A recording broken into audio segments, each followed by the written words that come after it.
Hello, good evening students. 10th class की physics में आपका एक बार फिर से स्वागत है।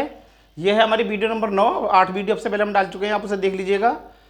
तो हम आपको समझा रहे थे इसमें विद्युत प्रतिरोध। पिछली वीडियो में समझाया था विद्युत प्रतिरोध। तो विद्युत प्रतिरोध के बारे में बताया था कि विद्युत प्रतिरोध विद्युत धारा के मार्ग में रुकावट पैदा करने वाला एक उपकरण होता है। छोटा सा एक पुर्जा होता है उसका, टीवी वगैरह का, उसे विद्युत प्रतिरोध कहते हैं।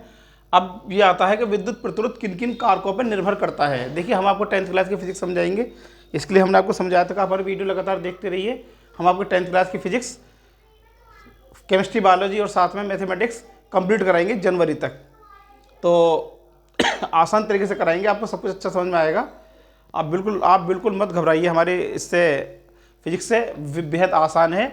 आप इसे इतने आराम से कर लोगे, आपको महसूस भी नहीं होगा, पता भी नहीं चलेगा कि हमारा सिलेबस कब पूरा हो गया। ठीक है, तो शुरू करते हैं।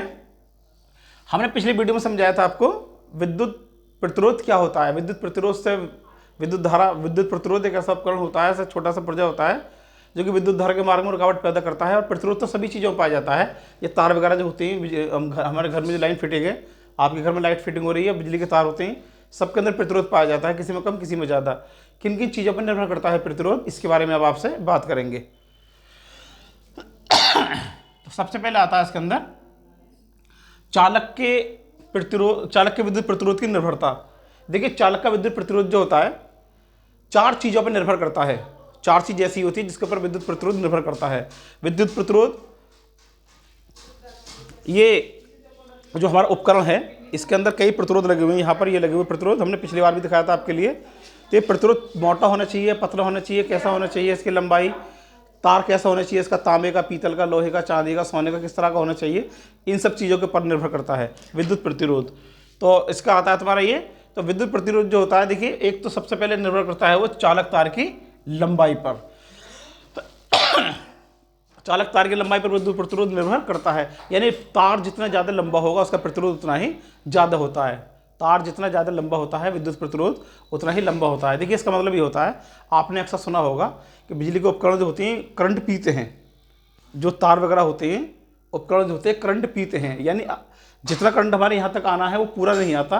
कुछ करंट ऐसा होता है जो बीच में बेकार चला जाता है, यानी विद्युत के उपकरण जो होती हैं करंट को पीते हैं। ठीक, तो इसमें तो तार का प्रतिरोध जो होता है वो निर्भर करता है चालक तार की लंबाई पर। लंबाई जितनी ज़्यादा होगी प्रतिरोध उतना ही कम होगा। आप ऐसे समझ के इसका मतलब ये हो गया कि प्रतिरोध R प्रोपोर्शनल टू या समानुपाती होगा तार की लंबाई के। आप इसको ऐसे समझ सकते हैं, आपके यहाँ चार्जर है, चार्जर के अंदर एक डोरी लगी होती है जो कि आपके मोबाइल तक आती है। डोरी आप जितनी ज़्यादा लंबी लगाओगे, मोबाइल उतनी ही देर से चार्ज होगा। जितना ज़्यादा लंबा तार लोगे उसका प्रतिरोध ज़्यादा होगा, प्रतिरोध ज़्यादा होगा, विद्युत धारा कम मिलेगी, विद्युत धारा कम मिलेगी, मोबाइल देर से चार्ज होता है। यही वजह होती है कि चार्जर में तार जो लगाती हैं छोटा लगाया जाता है। ठीक है ना। तो आप याद कर लीजिए इस बात के लिए कि अगर आपको अपना चार्जर, मोबाइल ठीक से जल्दी चार्ज करना है तो चार्ज को थोड़ा छोटा रखिए और मोटा रखिए। क्यों? क्योंकि चालक तार की लंबाई, क्योंकि विद्युत प्रतिरोध R जो होता है वो चालक तार की लंबाई L पर निर्भर करता है। ठीक है। अगला आता है चालक तार के क्षेत्रफल पर, यानी किसी तार का विद्युत प्रतिरोध जो होता है उसके क्षेत्रफल यानी उसकी मोटाई के ऊपर निर्भर करता है। ये जो घर में तार लगे हुए हैं, तार 2 तरह के होते हैं, एक तो मोटा तार होता है, एक पतला और बारीक तार होता है। देखिए, आप घर के अंदर जितना ज़्यादा बारीक तार लगाओगे, पतला तार लगाओगे, तो विद्युत धारा उतनी ही करंट पिएगा। ये करंट जो उतनी ही ज़्यादा पिएगा, यानी विद्युत धारा के मार्ग में रुकावट पैदा करेगा। कौन सा रुकावट पैदा करेगा? जो बारीक तार होगा। क्यों होगा? क्योंकि अगर तार पतला है तो उसके बाहर वाला पृष्ठ भी छोटा होगा। जब पृष्ठ उसका कम होगा तो उसका क्षेत्रफल कम होने के कारण उसके अंदर बाहर जो सतह पर इलेक्ट्रॉन गति करते हैं उसकी संख्या घट जाएगी। इलेक्ट्रॉन कम होंगे, विद्युत धारा कम होगी। आप इस तरह से समझ सकते हैं। ठीक है ना। तो किसी चालक तार का प्रतिरोध जो होता है उसके क्षेत्रफल के व्युत्क्रमानुपाती होता है। किसी चालक तार का विद्युत प्रतिरोध तार के अनुप्रस्थ काट के क्षेत्रफल के व्युत्क्रमानुपाती होता है, यानी R व्युत्क्रमानुपाती 1/A। A का मान ज़्यादा होगा, R का मान कम होगा। A का मान कम होगा, R का मान ज़्यादा होगा। तो इसका मतलब ये होगा कि अपने आप घर के अंदर जितने ज़्यादा मोटा तार लगाओगे उतना ही प्रतिरोध कम होगा, उतनी अच्छी विद्युत धारा प्राप्त होती है। तो याद कर लीजिए, अगर आपको अपना मोबाइल ठीक से चार्ज करना है तो उसका तार मोटा होना चाहिए। आप जब भी घर के अंदर लाइट फिटिंग कराएं तो पतले तार तो बिल्कुल मत लेना।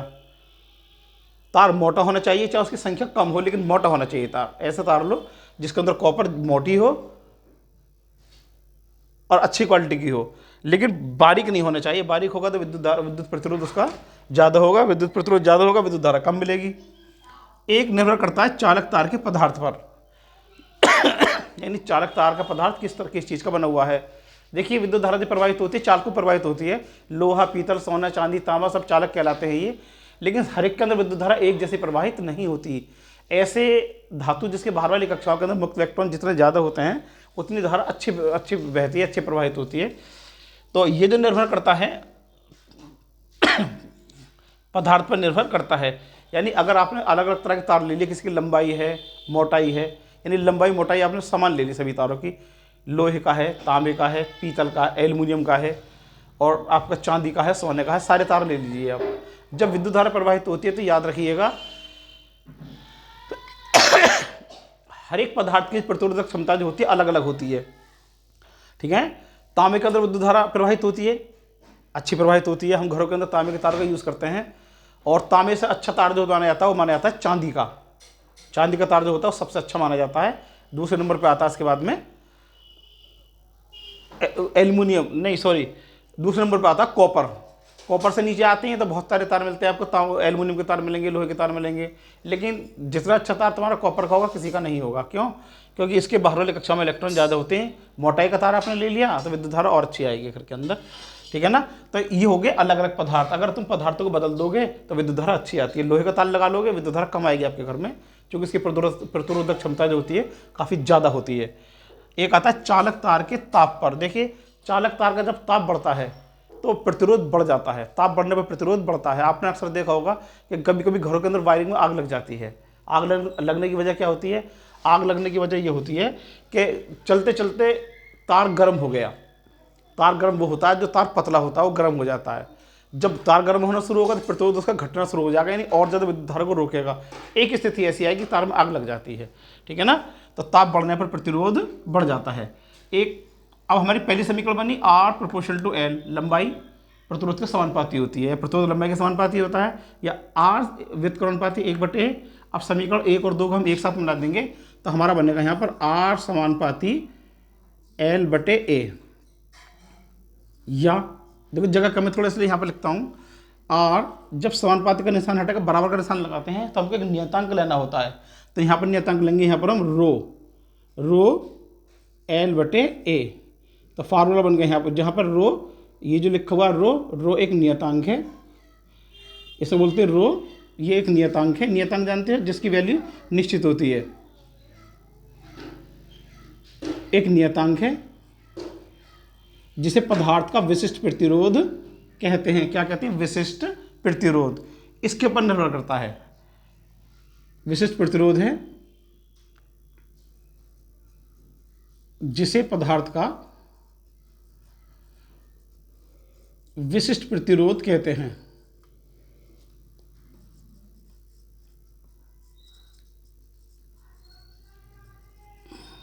विशिष्ट प्रतिरोध कहते हैं। तो यदि हम रो को निकालना चाहें सर, रो बराबर, यानी विशिष्ट प्रतिरोध रो किस चीज़ के बराबर होता है?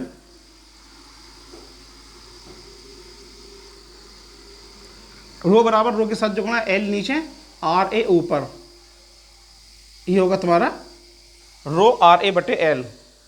प्रतिरोध गुणा क्षेत्रफल बटे लंबाई, ये हमारा निकल कर आ गया। अब कुछ देर के लिए हम ये जो रो होता है तुम्हारा, ये इसका जो मात्रक होते हैं, दो मात्रक होते हैं इसके। इसका मात्रक होता है ओम मीटर, इसका मात्रक होता है ओम मीटर, रो का मात्रक होता है ओम मीटर। अब हम इसकी परिभाषा देनी है कि ये रो जो होता है किस चीज़ के बराबर होता है, ठीक है ना। हम देखिए मान के चल रहे हैं यहाँ पर हम कुछ देर के लिए कि हमने A बराबर 1 वर्ग मीटर ले लिया, A बराबर 1 वर्ग मीटर और L बराबर 1 मीटर। यानी हमने जो तार लिया है उसका जो मोटाई है, यानी जो क्षेत्रफल है वो 1 वर्ग मीटर है और जो लंबाई है वो उसका 1 मीटर है। तो जब इसकी वैल्यू यहाँ पर रखेंगे तो रो बराबर आ जाएगा यहाँ पर हमारा R गुणा 1/1 बराबर R। यानी विशिष्ट प्रतिरोध बराबर प्रतिरोध, विशिष्ट प्रतिरोध बराबर हो गया प्रतिरोध, ठीक है ना। तो ये क्या होगा? किसी तार का विशिष्ट प्रतिरोध जो होता है, किसी पदार्थ का विशिष्ट प्रतिरोध 1 मीटर लंबे तथा 1 वर्ग मीटर क्षेत्रफल के तार के प्रतिरोध के बराबर होता है। यानी आपने एक ऐसा तार ले लिया जिसका ये वाला जो क्षेत्रफल है 1 वर्ग मीटर है और लंबाई उसकी ये वाली 1 मीटर है, ठीक है ना। अगर हम ऐसा तार ले लेंगे तो ऐसी स्थिति में इसका जो प्रतिरोध होता है वो विशिष्ट प्रतिरोध के बराबर होता है। विशिष्ट प्रतिरोध का मात्रक जो होता है वो होता है ओम मीटर, ठीक है। तो ये अच्छा टॉपिक है, अक्सर एग्जाम में आ जाता है, 4 नंबर में आता है इसके बारे में लिखने के लिए कि विशिष्ट प्रतिरोध जो होता है किन किन कारकों पर निर्भर करता है, ठीक है। आप इसे कर लीजिएगा। इसका मात्रक होता है ओम मीटर या ओम सेंटीमीटर। ये आपके एग्जाम में आने वाला आइटम है, इसे आप याद कर लीजिएगा।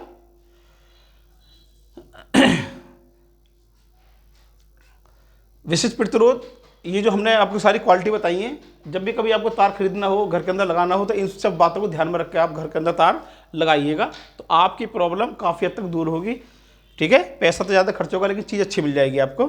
तो एक बार और समझ लीजिए, विशिष्ट प्रतिरोध, तार का विशिष्ट प्रतिरोध रो बराबर होता है RA/L। आर तार का प्रतिरोध, ए तार के अनुप्रस्थ काट का क्षेत्रफल, यानी ये जो तार की मोटाई है, मोटाई का क्षेत्रफल, ये वाली मोटाई जो होती है इसका क्षेत्रफल, और एल होती है तार की लंबाई। तो यदि हम कोई एक ऐसा तार लें जिसकी लंबाई तो 1 मीटर है और उसके परिच्छेद का क्षेत्रफल 1 वर्ग मीटर है, तो इसका जो प्रतिरोध होता है वो विशिष्ट प्रतिरोध के बराबर होता है। तो आप हमारी वीडियो को देखिए, लाइक कीजिए, सब्सक्राइब कीजिए। हम आपको वीडियो जो देंगे, बेहतरीन 10th क्लास की वीडियो बनाकर देंगे आपको, जो आपके समझ में ज़्यादा से ज़्यादा आएंगी। हमारी वीडियो को बार बार देखने का। इससे आगे आपसे कल बात करते हैं। Have a nice day students.